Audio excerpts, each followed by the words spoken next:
السلام علیکم ورحمۃ اللہ۔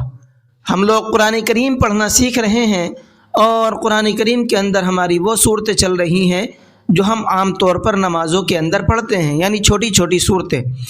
تو ہماری سورہ علق چل رہی تھی، یعنی اقرأ بسم ربک الذی خلق کی صورت چل رہی تھی، اور یہ آدھی صورت ہمارے کل کے سبق میں ہو گئی تھی۔ تو آج یہ ہمارا پارٹ 2 رہے گا، یعنی جو باقی بچی ہوئی صورت ہے وہ صورت انشاءاللہ آج کے سبق میں پڑھیں گے۔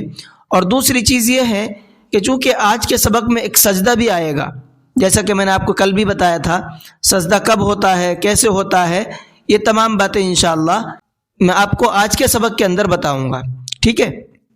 اس کے لیے آپ کو ویڈیو پورا دیکھنا ہوگا، ویڈیو کو پورا دیکھیں۔ چونکہ سجدہ لاسٹ میں ہے اس لیے میں یہ بات آپ کو لاسٹ میں ہی بتاؤں گا، سجدہ آنے کے بعد۔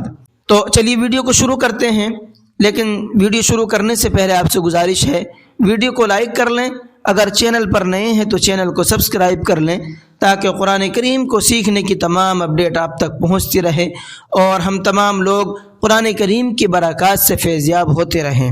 چلیے سبق کو شروع کرتے ہیں۔ اعوذ باللہ من الشیطان الرجیم، بسم اللہ الرحمن الرحیم۔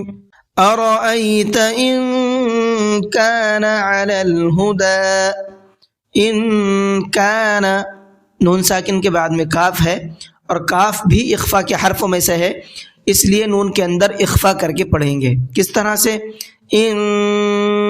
اس طرح سے۔ او امر بالتقوى، امر کے را کو پر کر کے پڑھیں گے۔ أرأيت إن كذب وتولى، یہاں بھی را کو پر کر کے پڑھیں گے۔ ان کذب کے اندر نون ساکن کے بعد میں پھر سے کاف ہے، یہ قاعدہ ابھی آپ کو بتایا ہے، یہاں بھی اخفا کر کے پڑھیں گے۔ ألم يعلم بأن الله يرى، يعلم یہاں میم ساکن کے بعد میں با ہے، اور میم ساکن کے بعد میں با آتا ہے تو وہاں پر بھی غنہ کر کے پڑھتے ہیں۔ کس طرح سے؟ یعلم، اس طرح سے۔ کلا لئن لم ينتہ، نون ساکن کے بعد میں تا ہے، یہاں بھی اخفا کر کے پڑھیں گے۔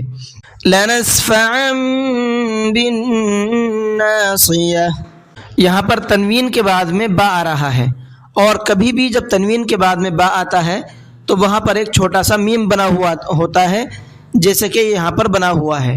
اب مطلب یہ ہے کہ یہ جو تنوین کی آواز نکلتی ہے نون کی تنوین میں، اب یہ نون کی آواز نہیں نکلے گی بلکہ اب میم کی آواز نکلے گی، اس طرح سے، اور ساتھ ساتھ غنہ بھی کر کے پڑھنا ہے۔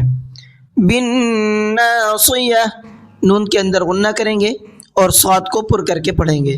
ناصیۃ کاذبۃ خاطئہ، ناصیۃ، یہاں تنوین ہے، تنوین کے بعد میں پھر کاف آ رہا ہے، یہ قاعدہ ابھی آپ کو بتایا ہے، یہاں بھی اخفا کر کے پڑھنا ہے۔ کاذبۃ، یہاں تنوین کے بعد میں خا آ رہا ہے، اور خا اظہار کے حرفوں میں سے ہے، تو یہاں پر اخفا غنہ نہیں کرنا ہے بلکہ صاف صاف پڑھنا ہے۔ کس طرح سے؟ کاذبۃ خاطئہ، اس طرح سے۔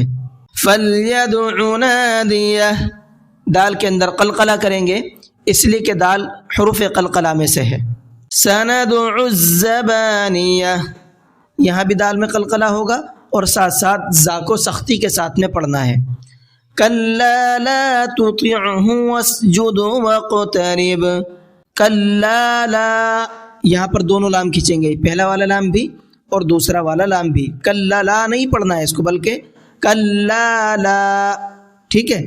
تطعہ، اس لفظ کو دھیان سے سنیے گا، پڑھنے والے اس کو تطیہو پڑھتے ہیں، تطیہو نہیں ہے بلکہ تطیعہ۔ واسجد، دال میں قلقلہ کریں گے۔ واقترب، یہاں پر قاف میں بھی قلقلہ کریں گے اور با میں بھی قلقلہ کریں گے۔ تو اب یہاں پر دیکھیے سجدہ آ گیا، یہاں پر لکھا ہوا بھی ہے سجدہ۔ سجدہ کب ہوتا ہے؟ سجدہ جب ہوتا ہے جب کہیں آیت پر یا کسی لفظ کے اوپر باریک سا سجدہ لکھا ہوا ہوتا ہے، جیسے کہ یہاں پر لکھا ہوا ہے۔ اس سجدے کا کرنا واجب ہے، سمجھ میں آئے؟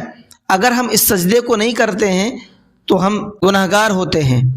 تو دونوں باتوں آپ کو پتہ چل گئی. کب کرنا ہے؟ جب یہ لکھا ہوا آئے گا. کرنا کیسا ہے؟ ضروری ہے. کس طرح سے کرنا ہے؟ اب یہ چیز کو سمجھ لیجئے.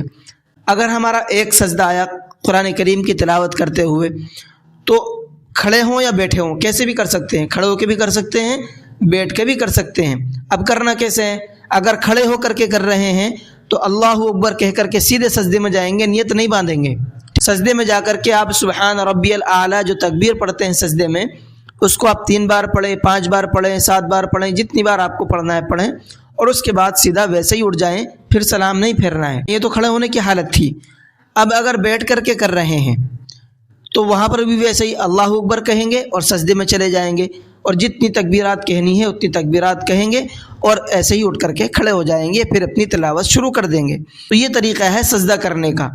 تو آج کے سبق کو ہم یہیں تک رہنے دیتے ہیں. پھر پڑھنا کیسے ہے وہ بھی دیکھ لیتے ہیں. أَرَأَيْتَ إِن كَانَ عَلَى الْهُدَى أَوْ أَمَرَ بِالتَّقْوَى أَرَأَيْتَ إِن كَذَّبَ وَتَوَلَّى أَلَمْ يَعْلَمْ بِأَنَّ اللَّهَ يَرَى كَلَّا لَئِن لَّمْ يَنتَهِ لَنَسْفَعًا بِالنَّاصِيَةِ ناصية كاذبة خاطئة فليدع ناديه سندع الزبانية كلا لا تطعه واسجد واقترب. جی آج کے سبق کو یہیں پر ختم کرتے ہیں. السلام علیکم ورحمۃ اللہ وبرکاتہ.